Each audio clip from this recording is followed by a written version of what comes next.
Jadi waktu itu keprihatinan saya supaya anak-anak Paraan bisa sekolah di Paraan, karena waktu itu belum ada sekolah menengah di Paraan.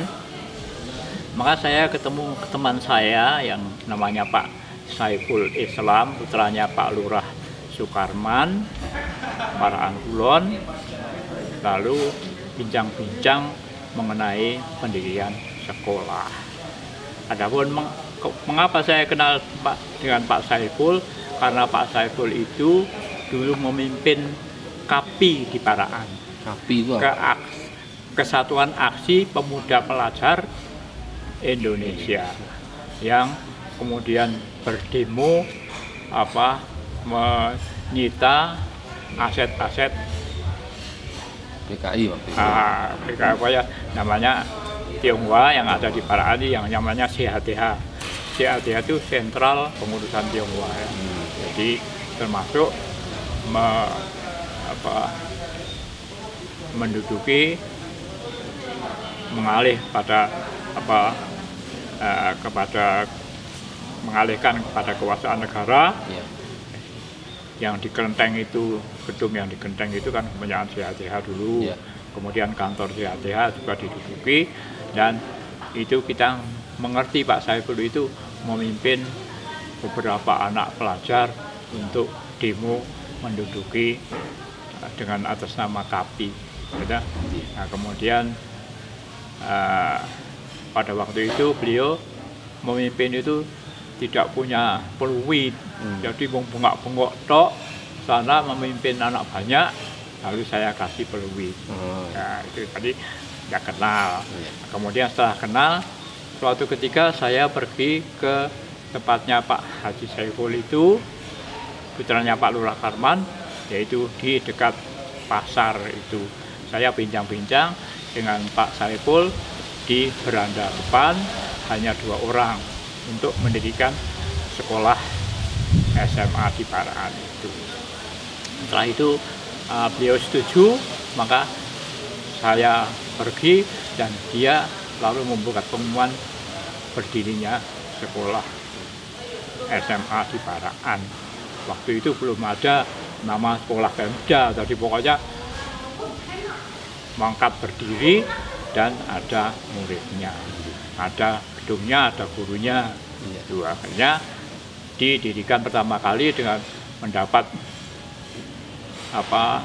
murid yang ikut pertama kali itu 48 anak, yang 28 itu masuk IPS, yang 20 masuk IPA, karena dulu dijuruskan begitu setelah semester pertama.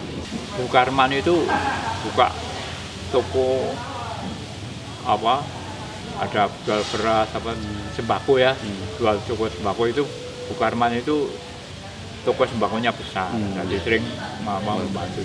Pasti pendidikannya Pak Saiful itu IAIN, tapi tidak sampai sarjana ya, IAIN. Alhamdulillah bisa anak-anak Paraan bisa sekolah di SMA, dan kemudian Pak Saiful sendiri membentuk Yayasan Pemda. Termasuk yang bertemu dengan Pak Nurahayu segala itu. Nah, itu Pak Saiful karena dekat dan sebagainya. Jadi Pak Saiful kemudian membentuk Yayasan Pemda karena harus dengan yayasan sekolah itu. Nah, kemudian Pak Saiful berkonsultasi dengan Pak Nurahayu, dengan Pak Camat, dengan Pak Koramil, dengan Pak Dansek, dengan Pak Dinas. Tadi saya katakan Pak Warno Pak Dinas, kemudian terbentuk Yayasan Pemda. Untuk kepala sekolah yang pertama kali? Ya, Pak Saiful. Pak Saiful sendiri, Pak. Pokoknya itu sampai tahun berapa, Pak? Masih? Nah, sampai tahunnya itu lupa begini. Jadi setelah Pak Saiful mengelola sekolah itu karena hanya ngurusi administrasi saja, lupa mendaftarkan ke Semarang. Jadi suatu ketika baru teringat ketika kelas 3 akan ujian. Jadi tahun berapa itu kelas 3 ujian? Misalnya 88, 89, 90, 90 ya, itu harus laporan ke Semarang karena ijazahnya itu harus dikeluarkan dari Semarang. Kalau tidak lapor tidak akan diberi ijazah dan tidak boleh ujian. Nah, yayasan kemudian pergi ke Semarang bersama-sama, tapi sampai di sana malah dimarahi karena tidak pernah lapor ya. Salah memang. Jadi yayasan juga teledor tidak lapor ke Semarang, padahal Semarang itu kan kepala dinas namanya apa ya? Kanwil. Kanwil ya, kepala kanwilnya itu yayasan ke Semarang malah dimarahi. Ini sekolah tidak lapor dan sebagainya, dan beliau tidak mau tanda tangan karena tidak dilapori, tidak pulang. Ya, yayasan pulang dengan membawa hati yang susah karena wah tidak boleh ikut ujian. Lalu di sekolah itu bagaimana? Mau Pak Saiful, saya mukanya mau diapakan ini karena kelas 3 tidak boleh ujian seandainya. Wah, kita prihatin dan berdoa agar ada jalan untuk bisa ujian. Kebetulan saya punya teman yang TP juga, yang asalnya dari Semarang, yaitu yang namanya Bapak Sunario. Saya sarankan kepada yayasan untuk minta Bapak Sunario jadi pengurus yayasan Pemda. Jadi nanti dia diubani untuk pergi ke Semarang untuk mengizinkan bisa ujian. Nah, dikerjakan oleh yayasan, dan Bapak Sunario yang TP itu berasal dari Semarang, yang kerjanya di pemerintah daerah Kabupaten Temanggung, kemudian jadi pengurus yayasan, dan dia sanggup untuk memperjuangkan sampai ke Semarang. Sebelum ujian berlaku, beliau diutus yayasan ke Semarang dan membawa perlengkapan dan sebagainya. Di sana ya TP sama TP akhirnya juga ditandatangani oleh Pak Peno itu.